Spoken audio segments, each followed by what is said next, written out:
से अचानक हमें पता चले कि ऊपर से कोई चीज गिरने वाली है, गिर रही है, सिर फटने वाला है तुम्हारा, और भाई तुम्हें पता चला, किसी ने कह दिया कि देखो ऊपर से कुछ गिरा गिरा करा, सावधान सावधान। सावधान होने की कोशिश तो बहुत की, लेकिन पता चला वो सिर पे ना गिर के यहाँ पे गिरा।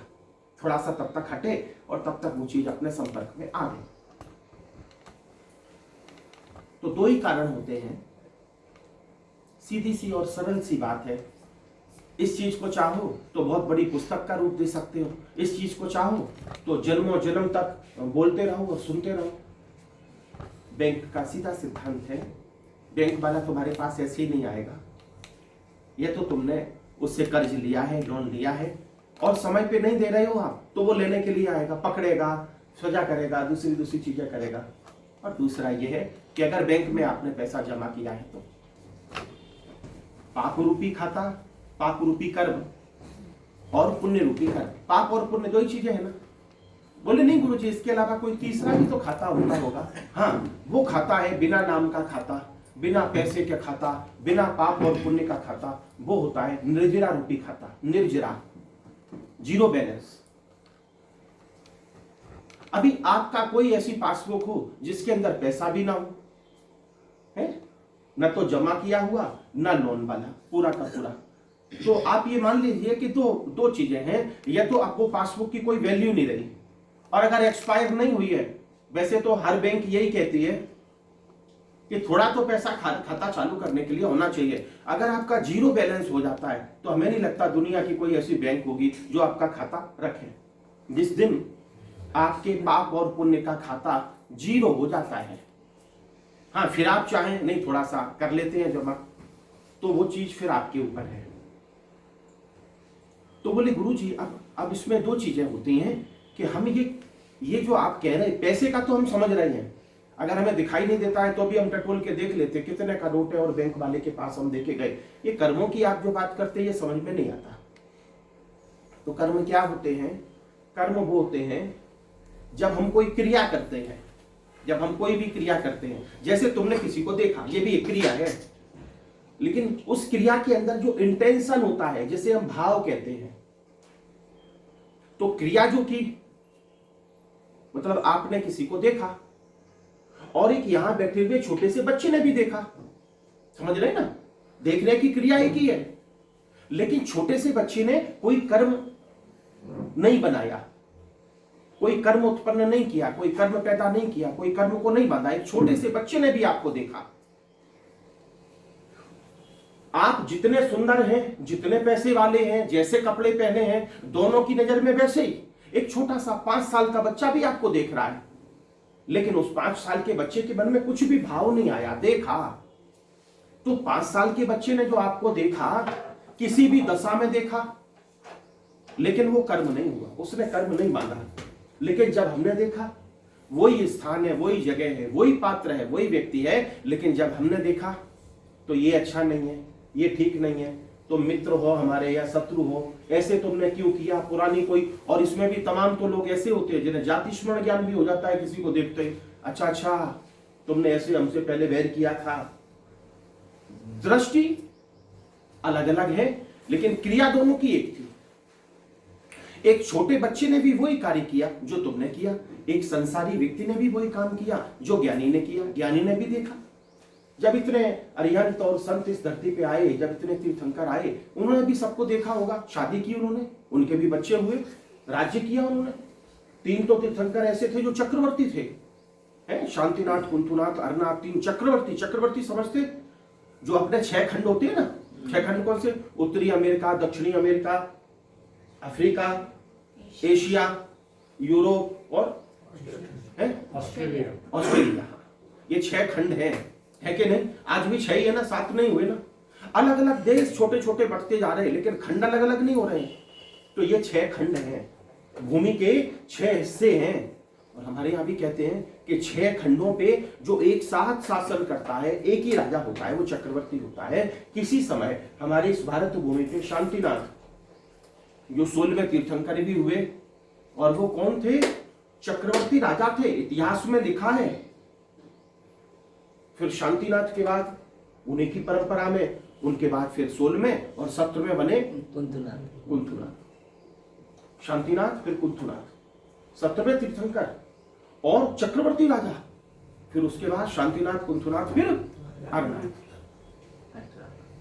ये 3 तीर्थंकर जो तीर्थंकर भी हुए लेकिन बड़े राजा हुए, और उन्होंने उनकी शादियां, उनके परिवार, उनके बच्चे, वो तो 2-4 किताबें कम पड़ जाएंगी, इतनी शादियां, सैकड़ों नहीं हजारों की संख्या में तो रानियां, फिर उनके कितने बच्चे, युद्ध भी किया, युद्ध भी किया, न जाने कितने लोग मरे होंगे, क्योंकि 6 खंडों का शासन करने वाला उसके पास कोई चमत्कारिक शक्ति नहीं है, एक सेकंड में बिना युद्ध के सब मिल जाए, युद्ध किया।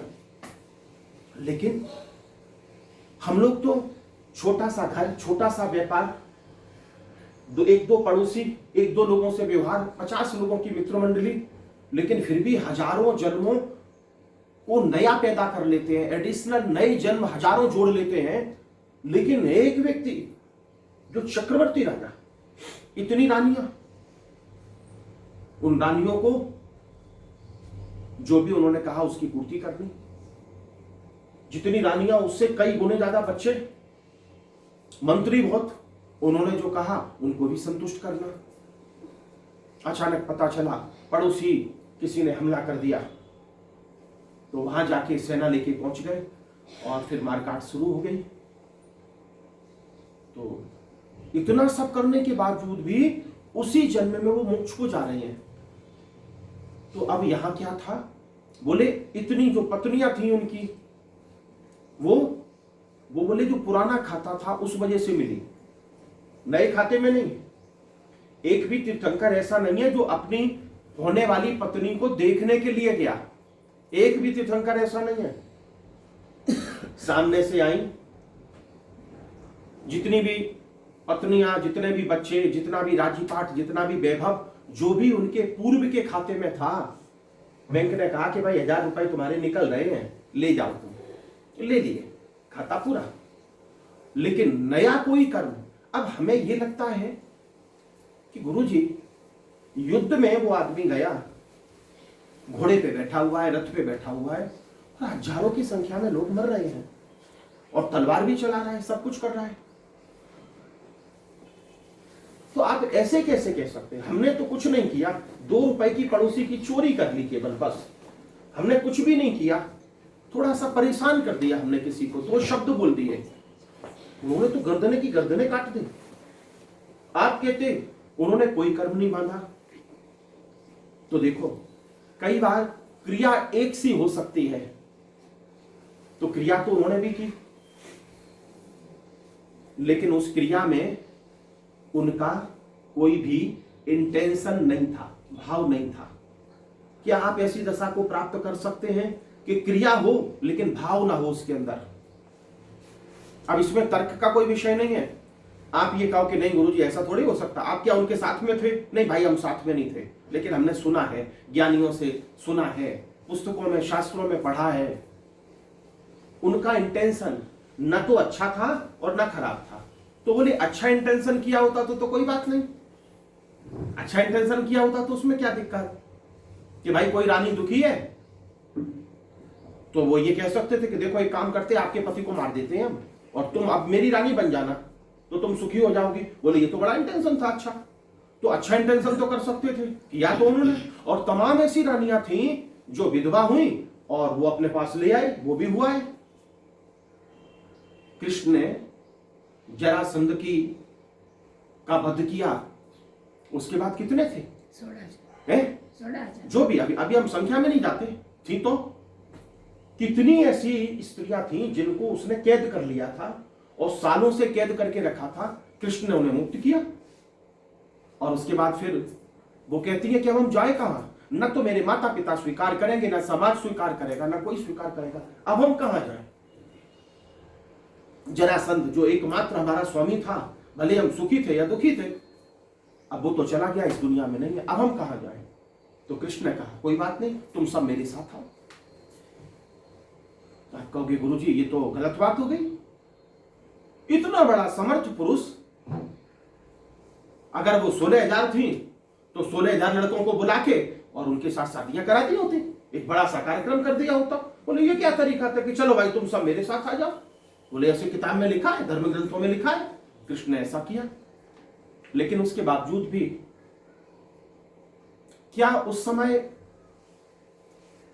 उनकी क्रिया में क्या ऐसी चीज रही होगी? जैसे फूल दिखाई देता है लेकिन सुगंध दिखाई नहीं देती। इंटेंशन जो होता है, भाव जो होता है, वो आप महसूस कर सकते हैं लेकिन दिखाई नहीं देता है। आग दिखाई देती है लेकिन उसकी गर्मी दिखाई नहीं देती, महसूस होती है। शक्कर दिखाई देती है लेकिन उसकी मिठास दिखाई नहीं देती। क्रिया होते हुए दिखाई देती है लेकिन उसके अंदर भाव तो दिखाई नहीं देता है। जिस दशा को बड़े बड़े तीर्थंकरों ने हासिल किया, जिस दशा को बड़े बड़े अरिहंतों ने हासिल किया, जिस दशा को बड़े बड़े संतों ने, परमहंसों ने हासिल किया, वो दशा आप अभी इसी समय उपलब्ध हो सकते हैं। उस दशा को, उसमें कुछ भी नहीं है। आप रूपवान हो तो वो दशा मिलेगी? बिल्कुल भी नहीं। आपके पास बहुत संपत्ति हो तभी वो दशा मिलेगी? बिल्कुल भी ऐसा नहीं है। कोई कंडीशन नहीं है, कोई कंडीशन नहीं है। बस एक ही चीज है कि जो भी क्रिया आपसे हो रही है, जैसे थोड़ी देर के लिए आप बैठे हैं, समझ ना, छोटे सा उदाहरण, हम आपको बहुत छोटा सा उदाहरण, अगर आप इस रास्ते पे जाना चाहते हैं, आप बैठे हैं कुर्सी पर और अचानक कुर्सी टूट गई और आप नीचे गिर पड़े। अच्छा, अब आप क्या करें? यार कुर्सी बनाने वाला कैसा, 20,000 रुपए ले लिए और कुर्सी ऐसी बनाई। शुरू हो गया तुम्हारा, ए जरा उसका नंबर निकालो, फोन करो उसे, ये कुर्सी ऐसे क्यों बनाई? या फिर अपने नौकर से या अपने बच्चों से या अपनी पत्नी या पति से कहेंगे ऐसे कुर्सी क्यों रखी, ऊंची नीची रखी थी इसलिए लेवल नहीं था, टूट गई।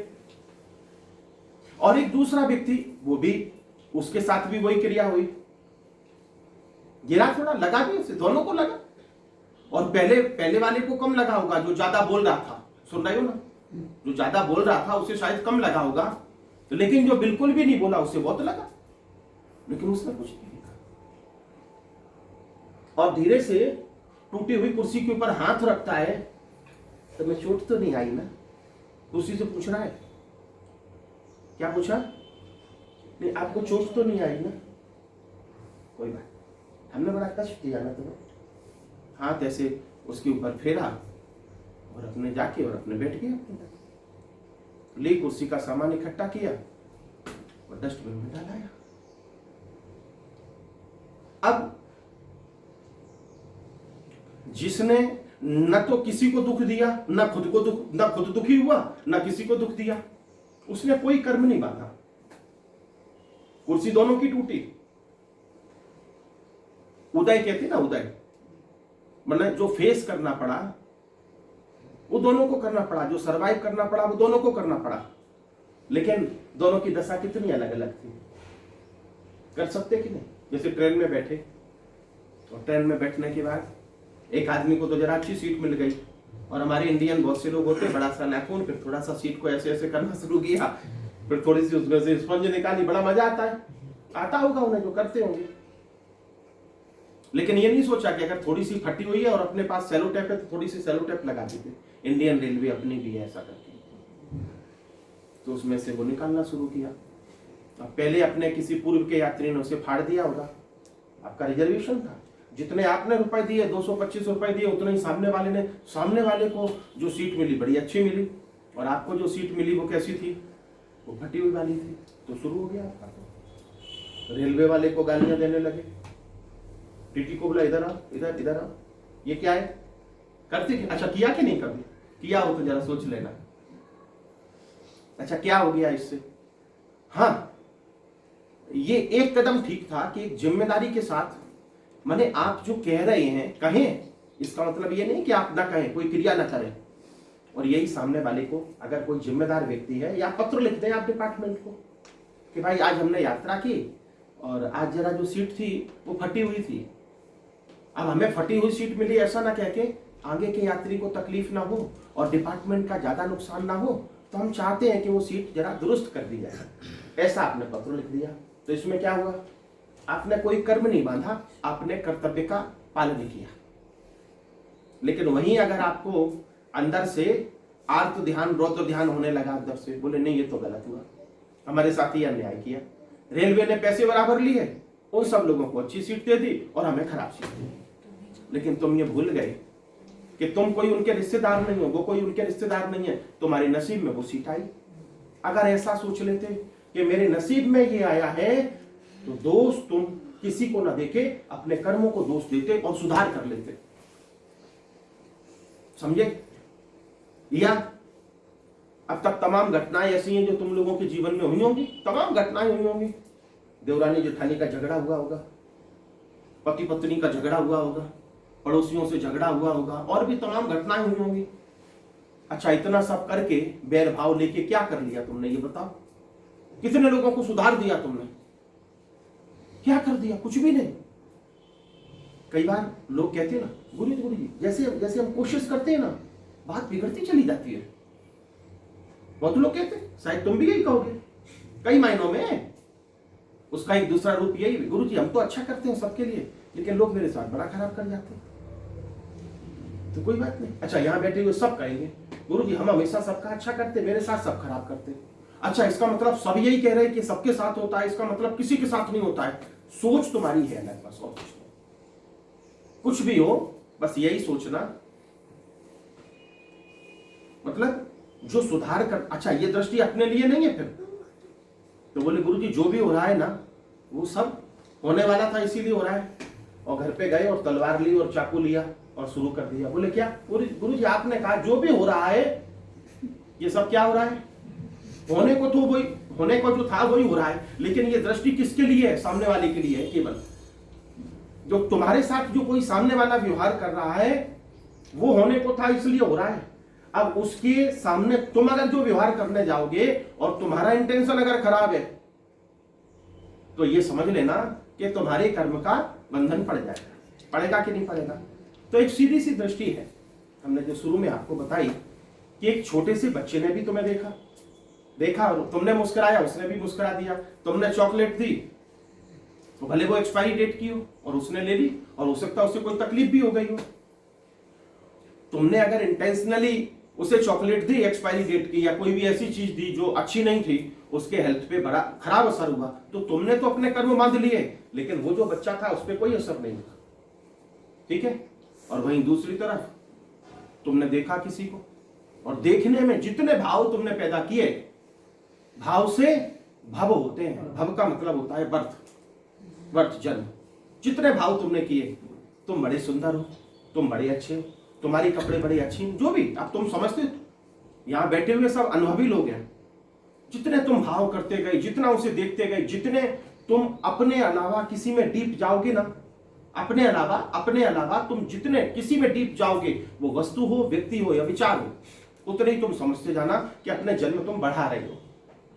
और उसे छोड़ के जितने तुम अपने अंदर डीप जाओगे, उतने ही तुम समझ लेना कि तुम्हारे जन्म तुम अपने कम कर रहे हो। ठीक है? तो कर्म क्रिया से नहीं होते हैं। अब आप ये कहो कि गुरुजी अगर क्रिया से नहीं होते ना, तो बस आज घर पहुंचने दो हमें, और फिर देखो सबको बराबर कर दो। और एक ही बात कहेंगे, पति कहेगा कि भाई आज ये रूप तुमने क्यों धारण कर लिया, कल तक तो थोड़ा ठीक था। मेरे गुरुजी ने कहा है क्रिया में कोई पाप नहीं है, क्रिया में कोई बंधन नहीं है, और बस धमपछाड़ शुरू कर दी, तोड़फोड़ शुरू कर दी। लेकिन हमने कहा ये दृष्टि जो है तुम्हें सामने वाले के लिए अपनानी है। ये दृष्टि तुम्हें, समझ रहे ना, सामने वाला कोई जब तुम्हारे लिए गलत व्यवहार कर रहा है या अच्छा व्यवहार कर रहा है, उसके लिए अपनानी है। लेकिन तुम किसी के लिए व्यवहार कर रहे हो, उसके लिए नहीं अपनानी। बोले गुरुजी से सामने वाले को इच्छा हुई कि वो 2 गालियां हमें दे दे, तो उसने 2 गालियां दे दी और हमने सुन ली वो। तो बोले गुरुजी कैसा रहा? तो गुरुजी ने कहा कुछ विचार नहीं आए। बोले नहीं गुरुजी, बस हमारे दिमाग में आपका ही फोटो था, और ये कहता कि गुरुजी ने ये कहा कि सामने वाला जैसा भी व्यवहार कर रहा है वो हमारे उदय की वजह से कर रहा है। समझ रहे ना? वो गालियां तुम्हें क्यों दी, दूसरे को क्यों नहीं दी, तुम्हारे साथ क्यों देने के लिए आया? अपना उदय था और वो गाली उसने दे दी। तो हमने कहा तुम्हें कैसा विचार आया? बोले कुछ भी नहीं। अच्छा, हंसे तो नहीं उसके ऊपर कि अंदर अंदर हंसी आ रही हो? अच्छा, अगर हंसी भी आई ना तो तुम समझ लेना कर्म बांध लिए। क्योंकि हंसना रोना ये केवल एक्शन नहीं है, ये रिएक्शन भी होता है। हंसना रोना समझ रहे ना, ये केवल एक्शन नहीं है, रिएक्शन भी है इसमें। क्योंकि बिना भाव के तो बच्चे को छोड़ के, अपवाद को छोड़ के, बिना भाव के तो हंसना नहीं आता, बिना भाव के तो रोना नहीं आता। तो सब शांति से पूछा, बोले गुरुजी ऐसा हुआ, तो अभी क्या हुआ? तो गुरुजी ने कहा नहीं, कुछ विचार बोले कुछ भी नहीं आया, बस मन में एक बार इतना आया था कि 2 गालियां और देगा तो अभी कोई दिक्कत नहीं। तो सब ठीक रहा? बोले सब ठीक रहा। 2 दिन के बाद फिर आए, गुरुजी पड़ोसी से बड़ा झगड़ा हो गया। तो हमने कहा क्यों भाई, झगड़ा क्यों हो गया? तो हमने कहा उस दिन भी तो झगड़ा हुआ था, गाली वाली दे के गया था। बोले हाँ गुरुजी, तब तो फिर कोई दिक्कत ही नहीं थी। फिर मन में ये विचार आया क्या हम पड़ोसी को जाके गालियां दे दें, भले उसने 10 नहीं तो हम 9 देंगे, ये कहेंगे अगर कहा तो भाई 1 कम दिए तुम। तो उसमें तो फिर गुरुजी बड़ा झगड़ा बढ़ गया। अब गुरुजी बताओ अब क्या हुआ? तो हमने कहा हुआ ऐसा कि तुमने अपने कर्म बांध लिए, समझ रहे ना, तुमने खाते को अपना क्या कर लिया, चार्ज कर लिया। ओपन तो था ही, चार्ज कर लिया खाते को और उसमें पैसे जमा कर दिए। हो सकता है तुम ये कहो कि योगीराज जी आप तो कायर बना रहे हैं हमें ये सब करके, संसार ऐसे थोड़ी चलेगा। हम ये नहीं कहते, जो भी करो कर्तव्य की भावना के साथ करो। अगर कोई व्यक्ति तुम्हें सता रहा है, जाके पुलिस स्टेशन में उसकी रिपोर्ट कराना, हम मना नहीं करते, समझ रहे ना, लेकिन तुम्हारा जो समझाने का तरीका है, तुम्हारा जो करने का तरीका है, वो द्वेष भरा हुआ नहीं होना चाहिए, वो द्वेष वाला नहीं होना चाहिए। बड़े बड़े जो चक्रवर्ती जिनके हमने नाम लिए और जो उसी जन्म में मोक्ष में गए, क्या उन्होंने न्याय नहीं किया होगा? और न्याय में कई लोगों को पुरस्कार भी देना पड़ा होगा और कई लोगों को सजा भी देनी पड़ी होगी, लेकिन उस पुरस्कार से और उस सजा से उन्होंने अपने आप को अलग रखा कि नहीं रखा? तो कोई भी तुम्हारी क्रिया हो वो ऐसी होनी चाहिए जिससे तुम अलग रह सको।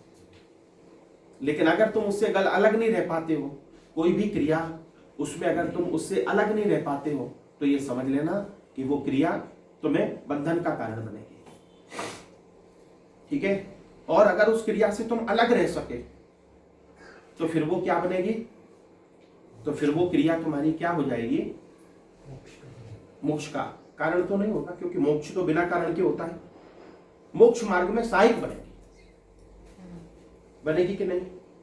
जैसे तुम्हें दर्द हुआ, अब छोटी सी बात करते, चलो बाहर की बात नहीं करते, जैसे तुम्हें फोड़ा निकला, जैसे हमारा बीच में ये कंधा उतर गया था और भयंकर पीड़ा होती थी, लेकिन हमारे बच्चों से पूछो, किसी से भी पूछो, ये गीता बहन भी यही थी, रात को 12 बजे जब बहुत दर्द हुआ तो हमने कहा बेटा जरा जाके कहीं मेडिकल खुला हो तो जरा वो पट्टा आता था ना, पट्टा हाथ रखने का, क्योंकि अभी बांधते थे तो बराबर नहीं होता था, वो जरा इस तरह का होता है, तो हमने कहा जरा जाओ और लेके आओ। रात को 12 बजे गई, फिर किसी मेडिकल से सोर्स से लेके ले आई, पट्टा बांध दिया। भयंकर पीड़ा थी, जैसे किसी के अंग को काटा जाए ना, ऐसी पीड़ा थी, क्योंकि बाहर आ गया था, निकल गया था पूरा।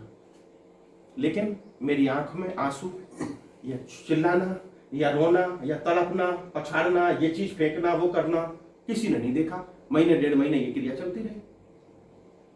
हमें लगता है शायद अपना सेल्फ ऑब्जर्वेशन करें तो शायद हमने वो पीड़ा को समता पूर्वक सहन कर लिया। हाँ, दवा लेनी थी, दवा ले ली, डॉक्टर के पास जाना था, डॉक्टर को बता दिया, समझ रहे ना, कहीं मालिश करनी थी, कुछ करनी थी तो वो कर लिया। बाद में हुआ वो दुआ से ही ठीक, वो बात अलग है। लेकिन जहां जहां मेरा उदय था वहां वहां डॉक्टर होने के बावजूद भी हम गए और कहीं से कुछ नहीं हुआ। लेकिन जिनके पैसे हमने किसी जन्म में रखे थे अपने पास, वो सबके पैसे हम पूरे कर आए, हमारा काम पूरा हो गया। और बाद में जब ठीक हुए तो ऐसे हुए कि सुबह उठे तो पीड़ा ही नहीं थी, भूल ही गए कि कभी पीड़ा थी हमें। आपको कोई फोड़ा निकला, फोड़ा, ठीक है ना, फोड़ा समझते ना, क्योंकि फोड़ा तो खुद निकलेगा ना, अब पड़ोसी मार जाएगा तो पड़ोसी मारेगा तुम्हें, तो उसके प्रति बैर भाव होगा। अब तुम्हें खुद का ही फोड़ा निकला है, मुंह में छाले निकला है, बोलो अब किसको दोष दोगी? बोलो, बेटे से कहोगी तूने ऐसा किया? अच्छा, पेट में दर्द हो रहा है तुम्हारे, तो क्या करोगे? बोलो, नहीं, पत्नी को दोष दोगे, तुमने वो चावल बनाए थे ना इसलिए, तो बोले चावल तो हमने बहुत बार बनाए थे, नहीं वो तो ठीक है, नहीं उसमें मिर्च ज्यादा डाली थी ना इसलिए, बोले मिर्च तो पहले भी डाली थी और तुम ऊपर से भी डालते थे मिर्च, बोले थोड़ा नमक ज्यादा डाला था, बीपी बढ़ा उस वजह से। पकड़ना चाहते हो तुम सामने वाले को, कैसे भी पकड़ में आ जाए। अपनी कमी को जब तुम दूसरे के अंदर देखते हो कि उसकी वजह से ऐसा हुआ, ये भी तो कर्म बंधन है कि नहीं? पेट में तुम्हारी दर्द हो रहा है, कर्म का उदय तुम्हारा हुआ और सामने के साथ तुमने क्या किया? कर्म बांध लिया। अब तुम्हें कोई फोड़ा निकला, अब पीड़ा तो हो रही है, हो रही कि नहीं? हम ये नहीं कह रहे कोई मार के गया, फिर तो तुम कहो कि गुरुजी हमें कायर बना रहे हो, वो हमें मार रहा है और हम हाथ जोड़े खड़े हुए हैं उसके सामने। तो हम ये भी नहीं कह रहे, चलो ये उदाहरण नहीं दे रहे, ये तो बड़ी कक्षा जब परमांश गति को प्राप्त होगी तब की ये बात है। लेकिन तुम्हें फोड़ा निकल आया, अब क्या करोगे तुम? जोर जोर से चिल्लाओगे, चिल्लाओगे कि नहीं? तो क्या करोगे? अब कर्म में से पिछले जन्म में जो तुमने किसी को पीड़ा दी थी, वो पीड़ा तुम्हारे शरीर में निकली।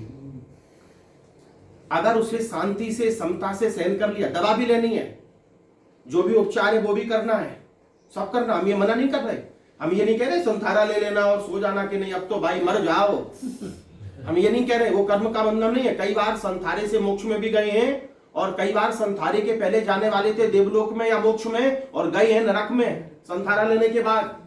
हम संथारे के विरुद्ध नहीं है, न उसके समर्थन में, लेकिन भाव कैसा था अंत में तुम्हारा? जैसा भाव वैसा भाव, अंतमति सो गति, ऐसे कहते हैं हमारे यहाँ। अंत में जो मति होती है वैसी गति होती है।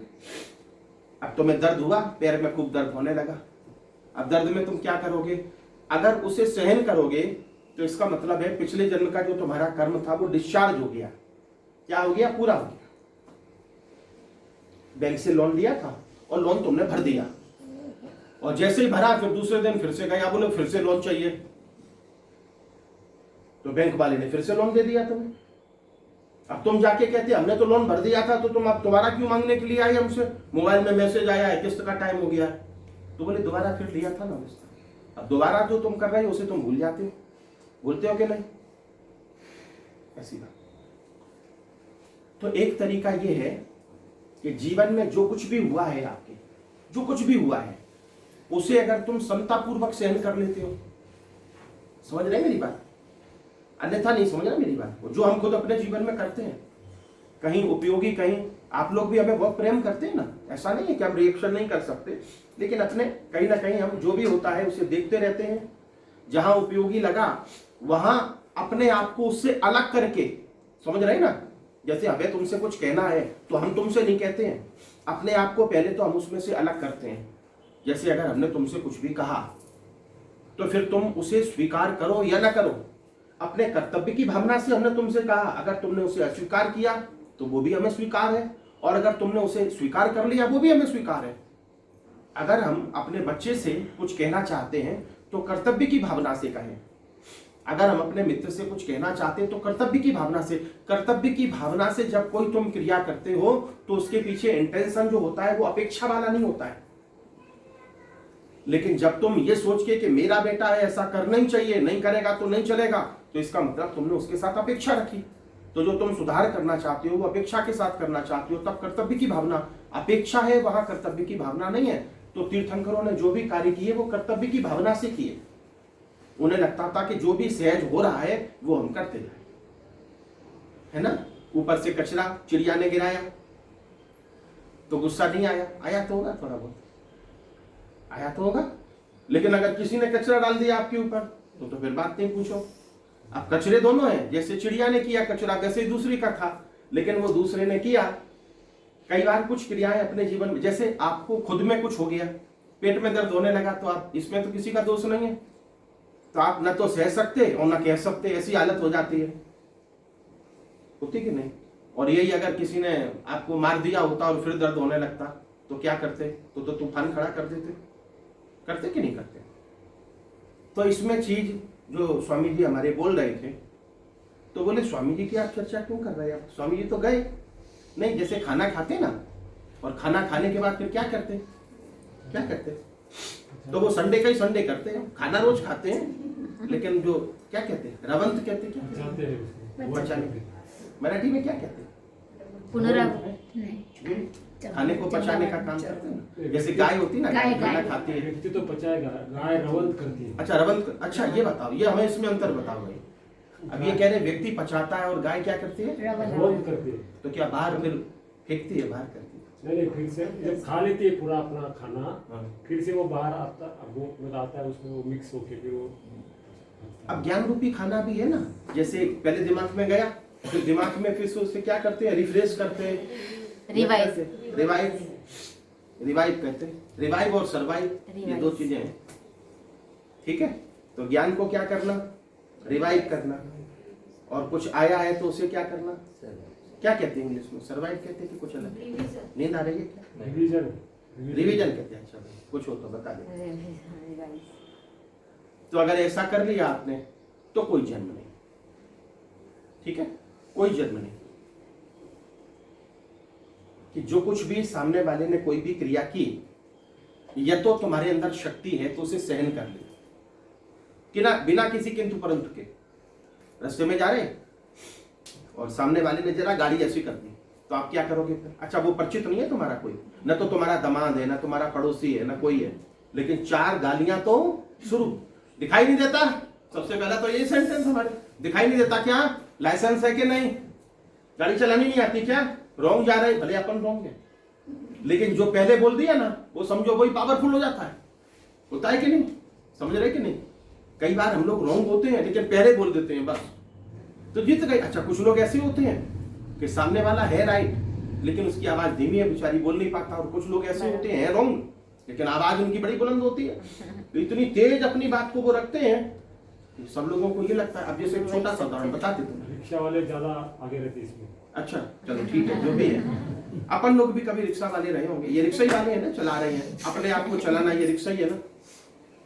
एक बार की तुम्हें बात बताते, मुंबई में थे हम, घाटकोपर में रहते थे, जरा सा पानी पी लें, तुम भी पिया करो बीच बीच में पानी।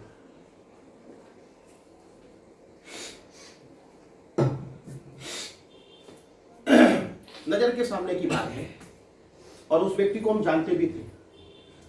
हिंग वाला लेन घाटकोपर में एक जगह है, उपासराय के सामने, उस बिल्डिंग में हम रहते थे। नीचे निकले, शाम को ऐसे निकलते थे कभी, तो दो लोग झगड़ रहे थे। अब झगड़ा जो हमने सुना वो केवल इतना था, वो आदमी कह रहा था 5,000 और सामने वाला कह रहा था 6,000, समझ रहे? और इतने में तो भीड़ इकट्ठी हो गई। हम जब तक गए तब तक 10, 20, 50 लोग इकट्ठे हो गए। सामने वाला कह रहा है 5,000 और वो कह रहा है 6,000। सुन लिया। आखिरी में जो 6,000 वाला था उसने ये कहा कि भाई चलो ठीक है, लाओ 5,000 निकालो, दो, चलो छोड़ो, छुट्टी करो। वो कहता किसके 5,000? बोले अभी तो कह रहे थे ना 5,000, हम कह रहे 6,000, वो कह रहा था 5,000।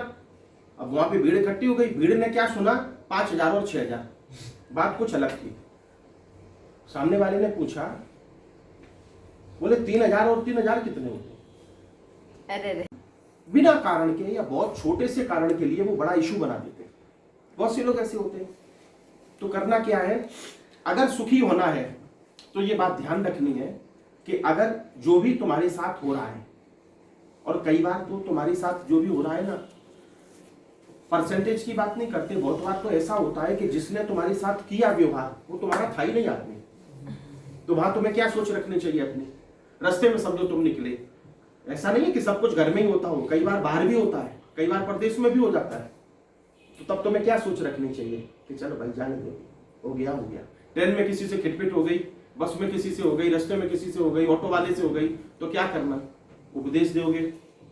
अच्छा उपदेश दो, उपदेश के लिए मना नहीं है, क्योंकि बड़े बड़े संत अरिहंतों ने उपदेश तो दिए हैं, घंटों चलते थे उनके उपदेश, लेकिन उनके जो उपदेश थे वो बैर भाव वाले नहीं थे, कर्तव्य भावना वाले थे बस। तो अगर ऐसा उपदेश देना है तो ठीक है, और सामने का बलाबल का ख्याल रख के कि सामने वाला है कैसा, समझ रहे कि नहीं? नहीं तो अपने को क्या करना, बच के निकल जाए इस दुनिया से, करता मोहब्बत कोई नहीं। जब तुम ही अपने आप से मोहब्बत नहीं करते तो कोई तुमसे क्यों करने लगा?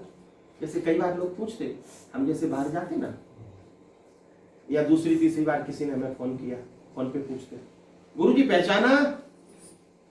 तुम्हारे साथ कभी हुआ ऐसा कि नहीं हितेश, तुम्हारे साथ रास्ते में कोई मिल जाए 10-15 साल के बाद, और फिर वो तुमसे क्या कहता है, पहचाना?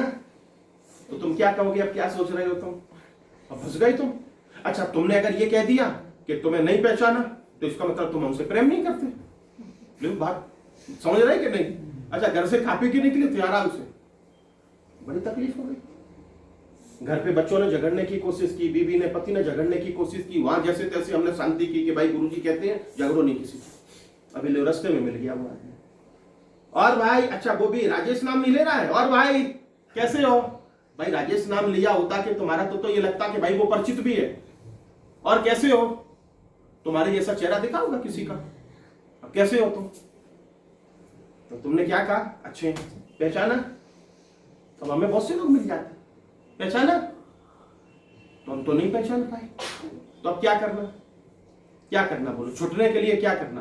तो गुरुजी एक मंत्र देते हैं, कौन सा, तो तुम उनसे पूछना कि भाई हम तो तुम्हें नहीं पहचान पाए, क्या तुम्हें अपने आप को पहचाना तुमने। तो वो कहेगा क्या बात कह रहे तुम, नहीं बोले मारवाड़ी भाषा में बोल रहे, बोले तुमने अपने आप को पहचाना कि नहीं पहचाना, चला जाएगा बात। और एक अच्छा सा तुम उसे एक सूत्र भी दे देंगे सोचने के लिए, जब तुमने अपने आप को नहीं पहचाना तो दुनिया तुम्हें कहां से पहचानने लगी। ये बात तो सत्य है। बहुत से लोग हमसे पूछते, फोन आता, गुरुजी पहचाना है, तो हम तो भाई बड़े अच्छा आजकल तो ट्रू कॉलर होता है कि नहीं। तुम लोग क्या करते हो पहले, अरे हम देखते हैं बहुत बार, हम तो क्या करते, जैसे फोन आया तुरंत उठा लेते। लेकिन हमारे बच्चे पहले तो हम कहते उठा क्यों नहीं रहे, बेल बज रही तो उठाओ ना भाई, किसी दोस्त का, किसी दुश्मन का, चाहने वाले का तो होगा। राम भी रावण से कुछ तो करता था, अब प्रेम करता था या नफरत करता था, लेकिन कनेक्शन तो था कि नहीं था, भले बैर से या भाव से, क्योंकि बैर का कनेक्शन भी तुम्हारे जन्म को बढ़ाएगा और भाव का कनेक्शन भी तुम्हारे जन्मों को बढ़ाएगा। उठाओ फोन, तो बच्चे देखते हैं है किसका पहले, फिर कहते कि नहीं ये तो फ्रॉड नंबर है, तो समझ लिया उनसे भी, बोले लाल कलर का आया डिस्प्ले में तो समझना फ्रॉड नंबर है। तो फिर क्या करते, तो फिर हम ऐसे उल्टा कर देते, बस बात पूरी हो। नहीं हम भी सीख गए करना, अच्छी चीजें सीखना। और कई बार किसी का रॉन्ग नंबर लग जाता। अभी 2-3 दिन पहले फोन आया, बोले कौन बोल रहे हो तुम, और बड़े तहस में बोला वो। तो हमने कहा तुम्हें किससे बात कर रही, अरे बोले तुम कौन बोल रही हो। तो हमने कहा तुमने किसे फोन लगाया, फिर उसने फोन रख दिया। फिर हम समझ गए, मेरी अंतरात्मा बोली ऐसे किसी का लग गया होगा। अब तुम उसे समझाने बैठो तो कुछ मतलब का नहीं ना। हाँ किसी का फोन आ जाता, किसी को मार्गदर्शन चाहिए कुछ अचानक, तो वो बात अलग है। अरे अरे अरे बोले फोन लग गया तुम्हारा, बोले हम तो सामने वाले को लगा रहे थे, किसी दूसरे को लगा रहे थे। तो हमने कहा कोई अच्छा अगर आदमी है तो प्यार मोहब्बत की 2 बातें हम उससे कर लेते, लेकिन अगर वैसा आदमी है तो फिर कह देते भाई, समझ गए कि नहीं। लेकिन मन में कोई बैर की भावना नहीं रखते, किसी की भावना नहीं रखते, ठीक है। ऐसे समझदारी से तुम काम करो। तो यहाँ 2 चीजें हैं तुम्हारे दुखी होने की, 2 चीजें हैं कि या तो तुमने पाप के कर्म बांधे हैं या तुमने पुण्य के कर्म। तो इंटेंशन जैसा भी रहा होगा तुम्हारा, समझ गए। तो बार बार क्या होगा, उससे तुम्हें बार बार जन्म लेना पड़ेगा।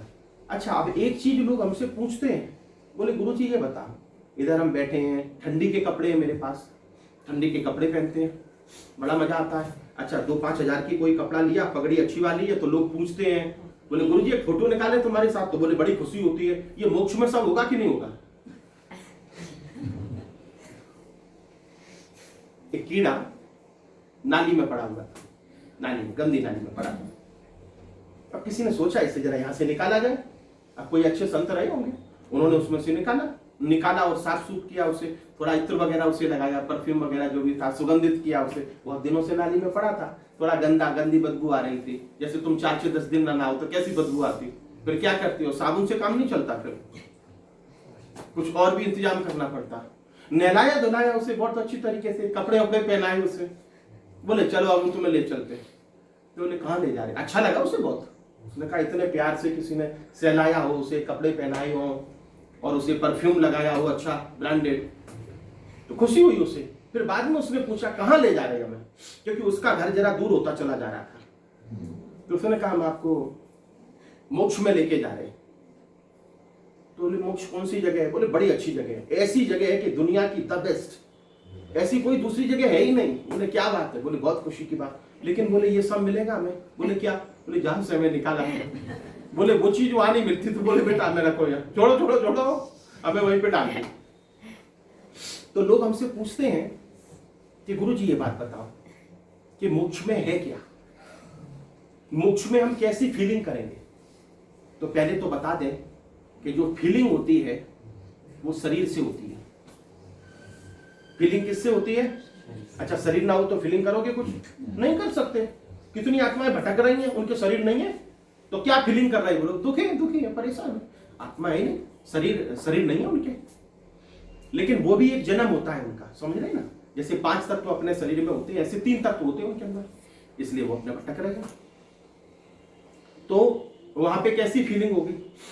तो बोले गुरुजी आप जाके आए क्या? तो हम मोक्ष जाके आए।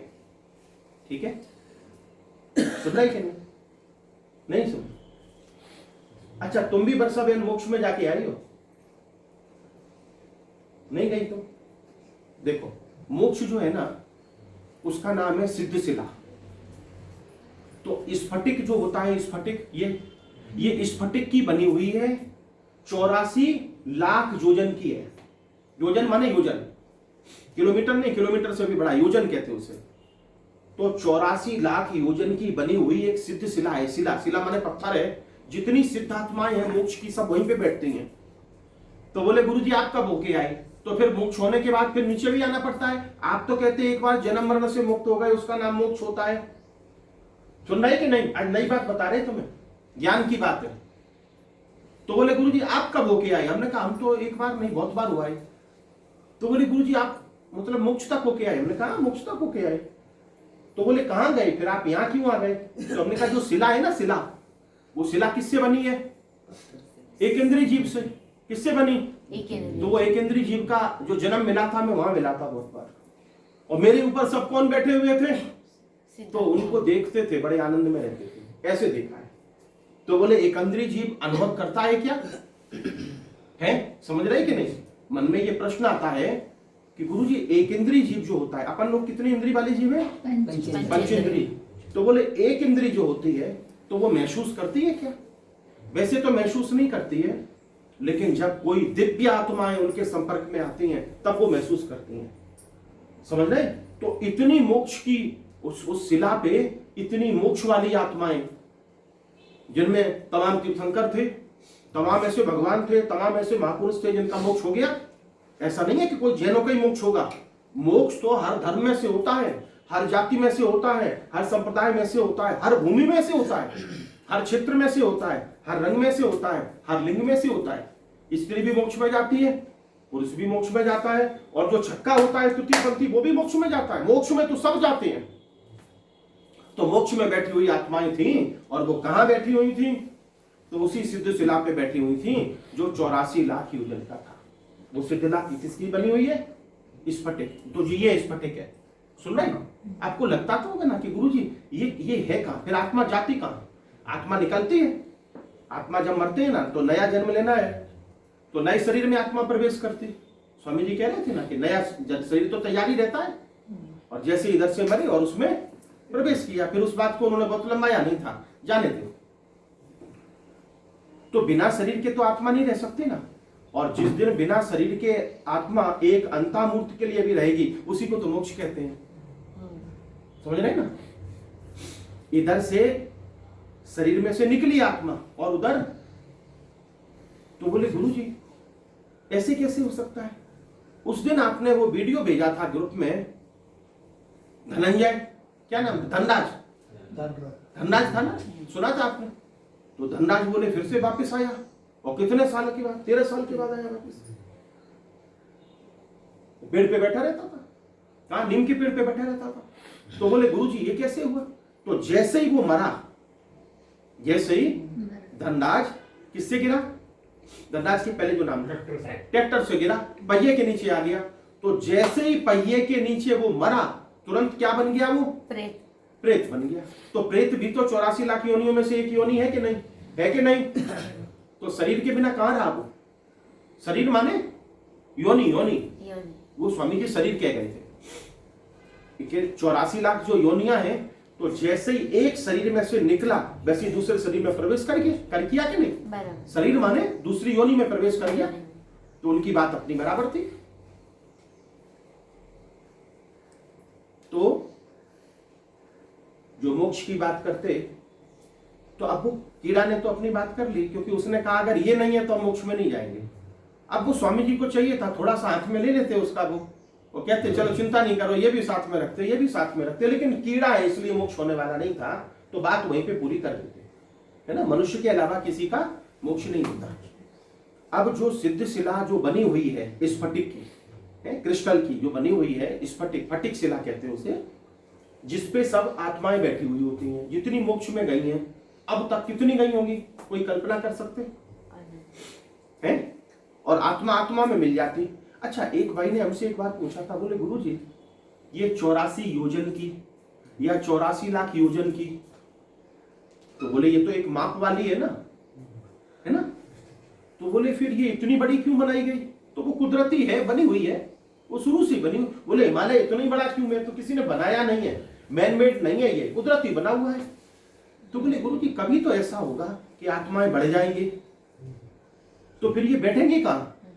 तो हमें लगता है फिर एक नई सिलसिला बनानी पड़ेगी, है ना, पार्ट 1 पार्ट 2 नहीं, फेज 1 फेज 2, बिल्डिंग के नाम तो चेंज करने पड़ेंगे। तो इतनी आत्माएं बोले हो जाएंगी। तो हमने कहा ऐसा कभी हुआ नहीं और होगा भी नहीं। बोले ऐसे कैसे हो सकता? तो शरीर जो होता है ना, शरीर आपस में टकराता है, लेकिन जब शरीर नहीं होगा 84 लाख योनियों के अलावा जो है, अच्छा मोक्ष 84 लाख योनियों में नहीं आता है, क्योंकि वो तो जन्म मरण वाली है, उन्हें 84 लाख कहते हैं, लेकिन 84 लाख और 1 जो नंबर आता है वो मोक्ष के लिए आता है। तो अब आप चलते हो जब, तो टकराओगे, आपस में टकराते भीड़ में कि नहीं? क्यों टकराते? शरीर है इसलिए। तो मोक्ष में शरीर होता नहीं है। जो 84 लाख योनियां हैं उनमें से न तो आप जीव जंतु होते हैं, न वनस्पति होते हैं, न मनुष्य होते हैं, न पशु पक्षी, कुछ भी नहीं होते हैं। तो इसलिए वहां पे शरीर टकराता नहीं। ठीक है, एक तिल होता है ना, तिल, तो उस दिन खाया था ना संडे को, क्या खाया था? तिल गुड़, क्या क्या कहते? तिल गुड़ द्या आणि गोड गोड बोला। गोल गोल, ठीक, गोल गोल नहीं, उस दिन भी हमने कहा था गोल गोल, तो कुछ बंद हुआ कि नहीं हुआ अभी गोल गोल बोलना? गोल गोल नहीं, गोल गोल भी बहुत लोग करते, गड़बड़ करते, गोल गोल बोलते। ऐसा बोलेंगे कि तुम 1 घंटे बात करो और फिर पूछो कि भाई क्या बात हुई तुम्हारी? बोले बात का कोई निष्कर्ष नहीं निकला। सुबह प्रियल बहन बात कर रही थी, फ्रेंड से बात कर रही थी, तो बहुत देर बात चली, तो हमने कहा भी आएंगी जरा मदद करेंगी। उसे भी पता नहीं था गुरुजी यहाँ पे काम करता है, साफ सुफ कर रहे हैं, लेकिन आवाज आ रही थी। फिर हमने ऐसे से कहा, हमने कहा प्रियल बहन अभी तक आई नहीं, किसी से बातें कर रही? तो बोले दोस्त से बातें कर रही। लेकिन इतनी देर बात करने के बाद निष्कर्ष क्या निकला? बोले निष्कर्ष कुछ नहीं। तो बोले किस पे चर्चा की? नहीं, वो सुन रही है अच्छी तरह। किस पे चर्चा की? बोले चर्चा मैंने पढ़ाई पे की चर्चा।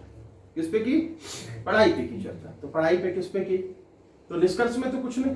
बोले जो चर्चा की है वो एग्जाम में प्रश्न आएगा, उसका उत्तर था क्या? वो भी कुछ पता नहीं। मजा आ रहा था। क्या था वो? नाम तो उसका हमने इसलिए लिया तो मेरा बुरा नहीं मानेगी, और आपका अगर नाम ले लिया तो बोले एक काम करते, कल से जाना। कई लोगों को ऐसे हो गया, गुरुजी ने बोली क्यों दिया, हमें बड़ी तकलीफ हो जाती। तो इसलिए हम अपने जो हमारे बहुत अभिन्न मित्र हैं उनका ही नाम ले लेते, और कई बार तो हम अपने ही नाम ले लेते, क्योंकि हमसे ज्यादा अच्छी दोस्ती हमारी किसी से नहीं है। अगर आपको सबसे बेहतर दोस्त चाहिए दुनिया में, तो तुमसे बेहतर कोई नहीं हो सकता। तुम अगर अपने साथ दोस्ती कर ले ना, तो हम सच बताते, मोक्ष से कम सुख नहीं है उसमें, अपने साथ दोस्ती करने में, क्योंकि फिर किसी से बिछड़ने की बात ही नहीं है। ठीक, तो यहां क्या करना होता है? अच्छा, स्वामी जी ने एक बड़ी अच्छी बात कही, बड़ी अच्छी बात कही थी उन्होंने। क्या कही थी? उनको हमने मान लिया और पहली बार हमने सुनी। स्वामी जी बोले कि जिस दिन तुम्हें ये दृष्टि आ जाएगी, कौन सी वाली दृष्टि? कि आप कर्म बांधने नहीं है, तो कितने भी जन्म, कितने भी जन्म, कितने भी जन्म उनके फल हों, उसी जन्म में, करेंट जन्म में सब डिस्चार्ज हो जाएंगे।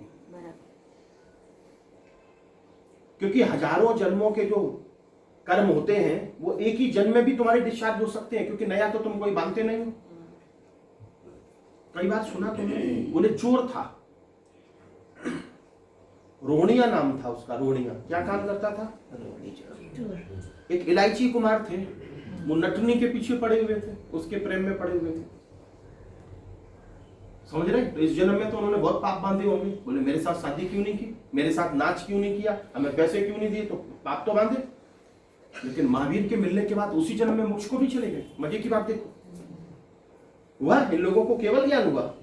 तो स्वामी जी ये कह रहे थे कि ये 5वें आने में, ये कलयुग कहते हैं ना, कलयुग अपन लोग कलयुग कहते हैं, इसमें अगर ऐसी भूमिका तुम्हारी आ जाए, ऐसी अवस्था आ जाए तुम्हारी कि अब नए कर्म कोई क्रिएट नहीं करना, क्रिया होगी सब तुम्हारी, लेकिन उसके अंदर जो इंटेंशन है वो नहीं होगा, विदाउट इंटेंशन। तो बोले अच्छा कर, अच्छा भाव किया तो ठीक है, नहीं कि नहीं है? नहीं। अगर तुमने अच्छा किया तो क्या होगा? पुण्य बनेगा। और अगर बुरा भाव किया तो क्या होगा? पाप बनेगा। और पुण्य बना तो भी तुम्हें धरती पे आना पड़ेगा, और पाप किया तो भी बार बार जन्म लेना पड़ेगा। तो बोले हम कुछ नहीं करेंगे, बैठे रहेंगे, तो तुम्हें करना कुछ भी नहीं है, समझ रहे? लेकिन जो भी अंदर से प्रेरणा आए, बोले हमें, अब जैसे कोई आया घर पे, जैसे मेहमान आए, गुरुजी ने क्या कहा, बोले कुछ भी नहीं करना। ठीक है गुरुजी, बैठ गए। अब बेल बज रही थी, चुप बिल्कुल बैठे गए थे, नहीं समझे? बेल बजी दरवाजे की, 2-4 बार बजाई उसने, अपने क्या थे, अपने गुरुजी ने क्या कहा, कुछ भी नहीं करना। भाई देवे फिर कचरे वाले ने बेल बजाई और खोल दिया रिंकू ने, उसमें घुसाए अंदर, तो फिर आके बैठ गए अपने। तो फिर बोले अब चाय पानी, बोले कुछ भी नहीं कर। गुरुजी ने क्या कहा, जो हो रहा है वो देखना है केवल। और फिर इतने में फिर उसे आ गया गुस्सा, बोले गुरुजी ये क्या हो रहा है, इतनी प्यास लगी, इतनी देर से पानी मांग रहे, एक गिलास पानी नहीं दे सकते? बोले तुमने हमसे पानी मांगा। तो वहां तुम्हारी जो समता थी वो क्या हुई, टूट गई। टूट गई कि नहीं टूट गई? तो फिर न करने में सातत्य रहना चाहिए, तुम्हारा रहना चाहिए कि नहीं? और जब तुम कुछ भी नहीं करोगे तो कुछ भी भाव से नहीं करना, क्रिया से तो करना ही है, कर्तव्य तो करना कि नहीं करना। तो जितने भी मोक्ष में गए वो कोई हाथ पे हाथ रख के थोड़ी बैठे थे, क्योंकि श्वास को ले रहे हो, हिंसा तो हो रही है, खाना तो खा रहे हो, उसमें भी हिंसा हो रही कि नहीं हो रही? तो वहां तुम्हें क्या करना है, अपनी कोई मतलब तुम्हें ये मानना है कि जो भी तुम कर रहे हो वो तुम नहीं कर रहे हो, कौन कर रहा है वो काम है? कोई शक्ति ऐसी है, भगवान कहो तुम, चलो भगवान को तुम मानते हैं। बोले गुरुजी करवा रहे हैं और हम कर नहीं रहे हैं, हम केवल माध्यम है, बराबर? गुरुजी करवा रहे हैं और हम केवल, समझ गए? अभी तमाम ऐसे उदाहरण आएंगे तुम्हारे जीवन में, जब कहोगे गुरुजी यहाँ तो ये गड़बड़ है, ऐसे थोड़ी हो सकता। बोले कैसे? बोले गुरुजी हाथ में 500 के नोट थे, वो लिख के भाग गया। तो क्या करना? तो बोले वो भी गुरुजी करवा रहे। नहीं, कल शायद कल एक दिन को मैंने गीत बजा रही थी, गीत बड़ा अच्छा लगा। उसमें था तू ही बिगाड़े और तू ही बनाए, ये दोनों चीजें थी, तो हमें बड़ा अच्छा लगा, इसलिए हम सुन रहे थे। क्या था उसमें? गीत का लाइन कौन सी है? नहीं, बड़ी अच्छी है, सत्संग जैसा करने जैसा। हे राम हे राम हे राम राम हे राम हे राम हे राम, जग में तू ही दाता तू ही विधाता। क्या बात, सब वही। तो वो बनाता भी और बिगाड़ता भी है। तो इतनी अगर तुम्हारे उसके प्रति समर्पण है, उस पराशक्ति के प्रति, तो ठीक है। नहीं तो क्या किया, खराब किया तो उसने किया, और अच्छा किया तो मैंने, तो नहीं, तो फिर नहीं। तो ये दृष्टि गलत हो गई। जो भी कर रहा है वो भगवान कर रहा है, लेकिन वो किसके लिए? जो सामने वाला कर रहा है उस पे लागू करना है, अपने पे लागू नहीं करना। नहीं तो अभी तो क्या किया, थोड़ी देर बोले 500 के 2 नोट ले गया, बोले पड़ोस में रहता है, पता है, और दूसरे दिन गए और 500 के 4 नोट ले आए उससे छीन के। बोले क्या हुआ गुरुजी? बोले कुछ नहीं गुरुजी, जो कर रहा है भगवान कर रहा है, देने वाला दे रहा है, ठीक है। तो ये सारा जो ज्ञान है ना, वो दूसरे के लिए नहीं है। किसके लिए? जिसे मोक्ष चाहिए उसके लिए है। और अगर ये दूसरे पे लागू करने जाओगे, ये उपदेश के लिए नहीं है, ये आचरण के लिए है।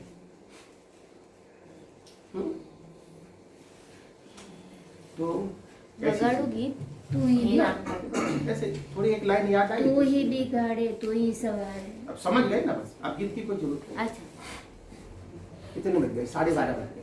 अच्छा, दूसरी चीज ये है, आज से नवरात्रि शुरू, हैं? अभी 2-3 लोगों ने सब, बाकी को लोग पता नहीं होगा। नवरात्रि शुरू हो गई आज से। तो वैसे तो हमारी भावना थी, कितनी आती साल में नवरात्रि? क्या आती? 2 प्रकट होती हैं और 2 गुप्त होती हैं। 5 होती। तो भाई 5 कहा तो भाई 5 मान लेते हैं, हमने 4 ही सुना था। 2 गुप्त शाकंभरी नवरात्री आठमથી ચાલુ થાય પૂનમના પૂરી ઉલટી વળી નવરાત્રી ठीक है, आप कुछ આમાં જ આવે મકર સંક્રાંતિમાં શાકોત્સવ બનાવે ને समझ गए। अब ये कोई विशेष साधकों के लिए होती है, हाँ। समझ गए ना। जनरली जो कहते हैं ना, वो जनरली अपने तो जो गुप्त नवरात्रि होती है, तो अच्छा बोले प्रगट नवरात्रि और गुप्त नवरात्रि गुरुजी, तो इन दोनों में असरदार कौन सी होती है? चारों एक जैसी होती है। चूंकि लोक मान्यता जो है, लोक मान्यता समझते हैं, नौमी तो हर बार आती है और हर महीने 2 बार आती है, लेकिन रामनवमी एक ही बार आती है।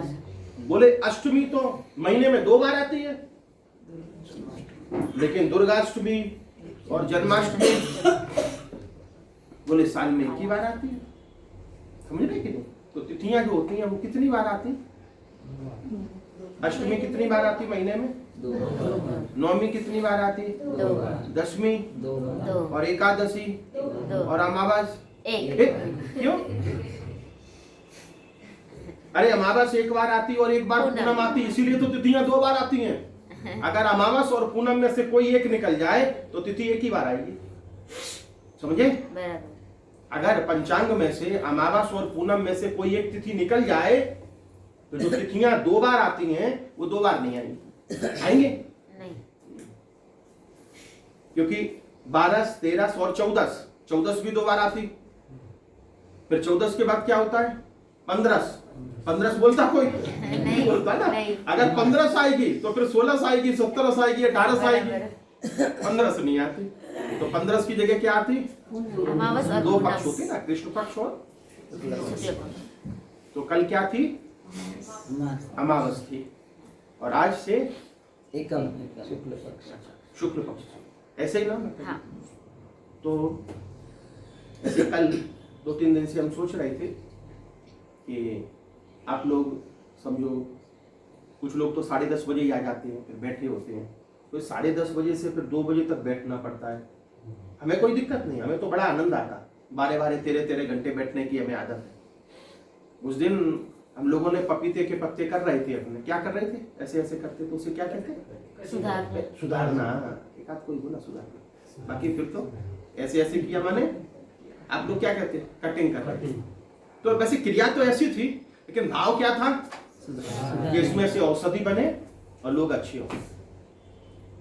तो हमारे हितेश भाई पपीता के पत्ते ले आए और पपीता के पत्ते की मात्रा बहुत थी, तो हम समझते शायद 10 बजे 10:30 बजे शुरू किया अपन लोगों ने और रात को 12 बजे से। और हम भी फिर अपने जब कटिंग करना था उसे सुधारना था, है नहीं, उसी को इंग्लिश में कटिंग कहते हैं और हिंदी में सुधारना कहते हैं। नहीं, हम करेंगे किसी के लिए तो सुधारना और सामने वाला हमारे लिए करे तो बिगाड़ना, ये परिभाषाएं दोनों अलग अलग हैं, वो नहीं रहनी चाहिए। अगर कटिंग कहते हैं तो तुम भी करोगे उसे भी कटिंग, और सामने वाला करेगा तो फिर उसे भी कटिंग कहना। और अगर सुधारना कहते हो तो सामने वाला करे वो भी सुधारना। नहीं बोले तुम ये बात हमसे तुम कह ही नहीं सकते, तुम हम गुरुजी हैं, ये बात तुम हमसे नहीं कह सकते कि गुरुजी ऐसे नहीं करो, ऐसे नहीं करो, ये नहीं चलेगा। नहीं बोले गुरुजी आप कहते हैं ना सुधारना कहते हो, आप कहते हो प्रवचन हम करते हैं आपको सुधारने के लिए करते हैं। बोले वो गुरुजी केवल करेंगे, आप हमसे एक शब्द नहीं बोल सकते, आप मेरे शिष्य हो इसलिए नहीं। लेकिन सिद्धांत ये कहता है कि सामने वाला जो कर रहा है वो भी सुधारना है और तुम जो कर रहे हो वो भी सुधारना। दृष्टि में जब सम्यक दृष्टि हो जाती है तुम्हारी, तभी न्याय होता है, सबके साथ हो तुम्हारे साथ। तो फिर कल हमने ऐसा सोचा कि आज हम थोड़ा अनाउंस करें कि अब जो 2 बजे तक अपना सत्संग चलता रहता, हाँ कभी कोई विशेष कार्यक्रम हुआ तो चीज अलग है। अभी शिवरात्रि आएगी, है ना? शिवरात्रि अपनी शनिवार की है, कितनी 18 तारीख को? 17 को 18 को है ना? 18 शनिवार को है, लेकिन हम शनिवार को नहीं करेंगे, हम कब करेंगे? रविवार को करेंगे। ठीक है, एक जो तिथि है वो दूसरे दिन भी है। तो अपनी वैसे तो सूर्योदय से तिथि मानी जाती है। शनिवार को जो तिथि है वो सूर्योदय से शुरू नहीं हो रही है, लेकिन ज्यादातर लोग चूंकि रात को करते हैं शिवरात्रि, रात को ही करते ना आप लोग, दिन में तो पूजन नहीं करते, रात को करते हो, इसलिए चूंकि संडे के दिन तो रात में शिवरात्रि नहीं हो सकती है, तिथि पूरी हो जाएगी। लेकिन अपने यहाँ उदया तिथि कहते हैं ना, जो सूर्योदय से, और वैसे भी संडे को जरा सुविधा रहती है, अपने खाने की भी सुविधा रहती है, तो संडे को किसी का उपवास भी नहीं होगा कि रखोगे नहीं ना, तो संडे को उपवास नहीं होगा, तो संडे को अपना बड़ा कार्यक्रम रखेंगे, है ना, बहुत अच्छा पूजन रखेंगे, फिर प्रवचन थोड़ा जरा सा रखेंगे। तो हो सकता है संडे को या कोई विशेष दिन 2 बज जाए, वो बात अलग है, लेकिन हमारा अब ऐसा भाव है कि सत्संग थोड़ा जल्दी पूरा कर लिया करें। तो आप लोगों की सहमति हो तो बताओ, है हाँ। हो जाएगा? फिर भले आप लोग बैठो कितनी भी देर, 20 जी बराबर, लेकिन कई लोगों को हो सकता है कुर्सी पे बैठने में दिक्कत हो, नीचे बैठने में दिक्कत हो, और कई बार हमारा बोरिंग प्रवचन हो तो फिर और परेशानी हो जाती है। पर समय से आए तो समय से पूर्ण होती हो सकती है। हाँ, तो ये तो है। अब समय का तो ऐसा है, अपना गेट ही बंद कर देते ना, आए तो वेलकम और बाहर रहे तो ठीक, जो भी है। तो समय से तो आ ही जाते हैं, जितने आ जाते हैं, आते हैं वो पाते हैं, नहीं आते तो कोई बात नहीं। तो ऐसा हम कोशिश ये करें कि 1 बजे अपनी प्रार्थना करनी है। हाँ। तो आप लोग भी जरा हमें बताते रहना कि गुरुजी अभी 9:15 बज गया, अपनी बात पूरी कर ली जरा, कैसे थोड़ा कह दिया तो अच्छा, हम कहते हैं तो कह दिया करो, थोड़ा थोड़ा अपने इज्जत से कहना, और कुछ नहीं।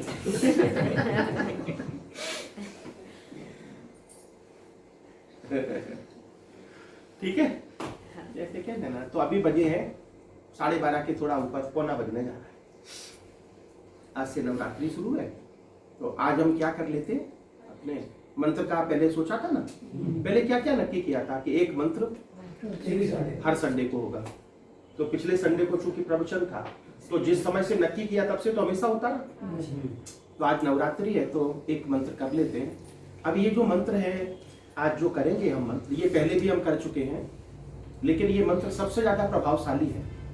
कभी भी कहीं माता जी के दरबार में जाना, माता जी के मंदिर में जाना, कहीं पे भी दुनिया में, गुरुजी दुनिया की बात क्यों करते हैं, क्योंकि पाकिस्तान में भी है ना, हिंगलाज माता जी है, तो बांग्लादेश में भी है, नेपाल में भी है ना, तो माता जी तो बहुत जगह है। हम तो थाईलैंड और ये कंबोडिया और इन देशों में भी गए, अभी वहाँ पे सनातन साम्राज्य था पूरा, बहुत बड़े बड़े मंदिर बने। अंकोर वाट मंदिर कंबोडिया में है, कितना बड़ा विष्णु को समर्पित मंदिर बना हुआ है, बहुत बड़ा विशाल, दुनिया का बड़े से बड़े मंदिरों में से एक है। तो आप कोई भी माता जी के मंदिर में जाएंगे तो एक विशेष मंत्र लिखा होगा, आइम ह्रीम क्लीम चामुंडाय, ठीक है। इसे मंत्र को क्या कहते हैं, नवाण मंत्र, निर्वाण नहीं, क्या कहते हैं, नवाण मंत्र इसका नाम है। तो ये सबसे प्रभावशाली होता है माता जी का मंत्र, और इसमें जो 9 देवियां हैं वो सब आ जाती हैं, जितनी भी माता जी हैं। अच्छा, इसमें सारी देवियां भी आ जाती हैं और अपनी कुल देवी भी आ जाती है, आपकी जो कुल देवियां हैं वो भी आ जाएंगे। तो आप घर पे तो अभी क्या करते होंगे, कुछ नहीं, तो हम यहाँ कर लेते हैं, पूरी शुद्धि कर देते हैं। पहले आप सबके गंगा जल छिड़क देते हैं आपको, और उसके बाद फिर यहाँ पे मंत्र जाप कर लेंगे, एक माला कर लेंगे, फिर उसके बाद का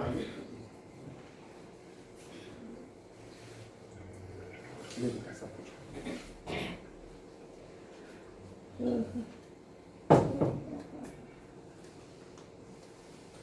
आज प्रथमा है तो एक मुखी करी सकते हैं। हाँ कर सकते हैं, लेकिन फिर वो नया एक विषय हो जाएगा, तो फिर वो सब लोग नहीं कर पाएंगे। जिन्हें आती है वो कर लेते हैं।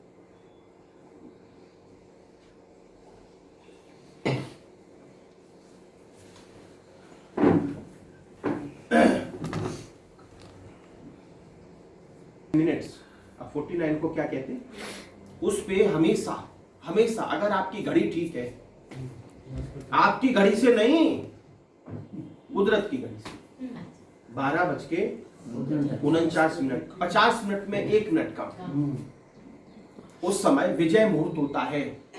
कैसा भी काम, कभी कोई अच्छा मुहूर्त ना हो और आपको करना ही पड़े, बोले करना ही है, आज कैसे भी करना है, गुरुजी यात्रा शुरू करनी है, भले अमावस का दिन है और अमावस को यात्रा नहीं करनी, और शाम को 5 बजे की ट्रेन है, अमावस को नहीं जाना। तो बोले गुरुजी क्या करें? तो 12:49 से लेकर 1 बजे तक कितने मिनट हुए हैं? ठीक है ना? जापनी शुरुआत થઈ જાય ને તો सुन रही कि नहीं मेरी बात? अब देखो मेरी बात को हल्के में लोगे तो तुम्हारी मोक्ष की बात अलग थी, ये प्रैक्टिकल बात है अपनी। 12:12 फिर डॉट 49 मिनट कितने हुए? 12:50 में एक मिनट कम। तुम व्यवहार की दृष्टि से 12:50 पकड़ो, थोड़ी बहुत घड़ी 2-4 सेकंड इधर उधर है, और उससे लेके 1 बजे तक, माने ये जो 11 मिनट होते हैं, ये कुदरत ने हमें हिंदुस्तान वासियों को, तो बोले अमेरिका में कितना मान के चले, फिर उस हिसाब से डिफरेंस देखना है हमें, डिफरेंस कितना होता है। ऐसा नहीं है विजय मुहूर्त हिंदुस्तान में ही होता हो, सब जगह होता है। जब चक्रवर्ती शासन करते थे तो पूरे हिंदुस्तान पे नहीं पूरी दुनिया पे करते थे, तो इसका मतलब क्या वहां पे सतयुग नहीं था? सतयुग ऐसा नहीं हिंदुस्तान में ही आता हो, पूरे 6 खंडों पे आता है। ठीक है, हाँ चक्रवर्ती जो राजा है वो अफ्रीका में जाके सीट नहीं होती उसकी, ऑस्ट्रेलिया में नहीं बैठता, बैठता है वो हिंदुस्तान में, क्योंकि ये महान भूमि है, शाश्वत भूमि है। आपको पता है पूरी दुनिया का प्रलय हो जाता है और सृष्टि की जब रचना शुरू होती है तो ये भारत भूमि है, वहीं से होती है, वो अफ्रीका से कभी नहीं हुई। बोले एक बार यहां हुई तो दूसरी बार यहां हुई, समझ रहे? सुन रहे हो कि नहीं? हाँ, जितने भी तीर्थंकर हैं तुम्हारे, वो कभी भी पहले पैदा हुए, जन्म हुए, अभी हुए और बाद में होंगे सब यूपी में ही। नहीं बोले चेंज करोगे, करो बताओ, चलो कहां से करो? समझ गए मेरी बात क्यों नहीं? उत्तर प्रदेश की जो भूमि है, उत्तर प्रदेश अब तो थोड़ा दायरा कम हो गया, उसका अलग अलग प्रांत बन गए ना, लेकिन जितने तीर्थंकर हुए आपके, बोलो कौन से कहां हुए? बोले बताओ हुए कि नहीं? हाँ। और उसमें भी अयोध्या और बनारस, अयोध्या और वाराणसी और श्रावस्ती कहते, श्रावस्ती एक और शहर है श्रावस्ती। यूपी में, जो लगभग गोंडा नेपाल की तरफ है। ये जो शहर हैं ये 3 शहर ऐसे हैं जो बहुत ही उत्तम शहर हैं, समझ रहे हैं ना? तो उसे हमें यही सोचना है कि ये भारत भूमि है, और उसके तो जितने भी तीर्थंकर, अच्छा भविष्य में होने वाले कहाँ होंगे? वही 1-2 तीर्थंकर नासिक में होंगे, नहीं। 2-3 कोयम्बटूर में होंगे, नहीं 2 नागालैंड में होंगे, संभव ही नहीं है। ज्यादातर तीर्थंकर तो कहाँ होते हैं? उनका जन्म अयोध्या, ठीक है? अयोध्या और वाराणसी ये सप्तपुरियां हैं, सप्तपुरी होती ना, उनमें अयोध्या भी आती है और काशी भी आती है। तो ये इतनी पवित्रतम शहर है, इतनी पवित्रतम नगरी है, जितने भी तीर्थंकर है वो सब कहाँ जन्म लेते हैं? वहीं पे, समझ रहे ना? उत्तर प्रदेश का वो इलाका है, उत्तर भारत पहले कहते हैं। उधर तो अपनी बात कहाँ पे चल रही थी? टाइमिंग हाँ टाइमिंग पे हुए। अभी जैसे अभी कितने बजे? 45 हुए, 49 से लेके 1 बजे तक, यानी तो 11 मिनट। 12:49 आप समझ गए कि नहीं? हाँ, तो 50 मान के चलो, और उससे 1 बजे तक। તે ગુરુજી ફાયદો એ થશે કે તમે જે મંત્ર આપો તે આપણે ગ્રહણ કરીએ, એ બંનેનો પ્રભાવ हाँ, समझ गए, वो तो हमने बताया आपको, सबको हम बताते रहते हैं कि जो विशेष जो मुहूर्त होते हैं उनमें जो हम काम करते हैं वो देखें, जैसे तुम्हें भूख लगी है और तब खाना खाते हो, खाना वही क्वालिटी स्वीट्स वाले हैं, रसगुल्ले, लेकिन उस समय वो असर ज्यादा करते हैं। और यही पेट भरा हुआ हो और अनिच्छा से खिलाए जाए तो उनका असर ऐसे जो भी, अब जैसे कल है ना, कल व्यतिपात योग जो होता है, व्यतिपात है कल, उसमें पढ़ लेना, वो पूरे दिन व्यतिपात योग है, तो कल बड़ा अच्छा योग है पूरे दिन का। व्यतिपात समझते हैं? उसमें जो भी आपने 1 नवकार गिना, 1 गायत्री मंत्र बोला, 1 नमः शिवाय बोला, या 1 रुपए का दान किया, तो 1 लाख का दान। आप जो भी करोगे कल, वो 1 लाख गुना उसका फल होता है। कल व्यतिपात योग है, सुबह से शाम तक होगा, पढ़ना आज के उसमें दिया है हमने। तो इन योगों में क्या होता है, उनका विशेष प्रभाव होता है। तो हम ये कह रहे थे कि समझो 1 बजे मुहूर्त पूरा है ना, और आपकी 1 बजे के बाद कोई ट्रेन है, कुछ है, आप कहोगे गुरुजी शाम की 9 बजे की ट्रेन है, अमावस का दिन है, तो क्या करना? तो अपना सामान ले जाके हमने क्या किया, पड़ोस के यहाँ रख दिया और बाकी के पड़ोस में बैठ गए जाके, ठीक है? प्रस्थान जो है, शुभ शुरुआत जो है वो आपने उस योग में कर दी। लिख लेना आप लोग,